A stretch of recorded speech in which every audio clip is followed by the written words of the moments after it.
ઓમ શ્રી મોગલ માતૃભ્યો નમઃ. ભક્તિના માર્ગે જ્યારે શ્રદ્ધા અતૂટ હોય ત્યારે સાક્ષાત પરમાત્માને પણ ધરતી પર અવતાર લેવો પડે છે, જેનો ઇતિહાસ 1300 વર્ષ જૂનો છે.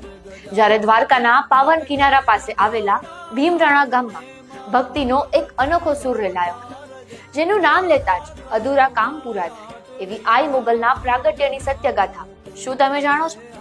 આજથી આશરે 1300 વર્ષ પહેલાની આ વાત છે. દ્વારકા પાસે આવેલા ભીમરાણા ગામમાં ચારણોનો એક મોટો નેહડો હતો. ત્યાં દેવસુર નામના એક પરમ શ્રદ્ધાળુ ચારણ રહેતા હતા.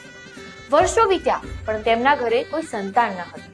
આ વેદના સાથે તેમણે શક્તિ સ્વરૂપ માં હિંગળાજની આકરી પ્રાર્થના શરૂ કરી. દેવસુર ચારણની અટલ શ્રદ્ધા જોઈને સાક્ષાત માં હિંગળાજ પ્રસન્ન થયા અને વચન આપ્યું કે હે ભક્ત, હું પોતે જ તારા ઘરે દીકરી બનીને અવતાર ધારણ કરીશ. અને પછી એ પાવન દિવસ આવ્યો જ્યારે દેવસુર ચારણના ઘરે એક દિવ્ય કન્યાનો જન્મ થયો અને એ દિવ્ય બાળકી એટલે સાક્ષાત માં હિંગળાજનો અવતાર માં મોગલ, જેણે ભીમરાણાની ધરાને ધન્ય કરી અને આજે પણ લાખો ભક્તોની મનોકામનાઓ ક્ષણભરમાં પૂર્ણ કરે છે. જેમના માત્ર સ્મરણથી દુખડા દૂર થાય છે એવી માં મોગલ હંમેશા આપણી રક્ષા કરે છે.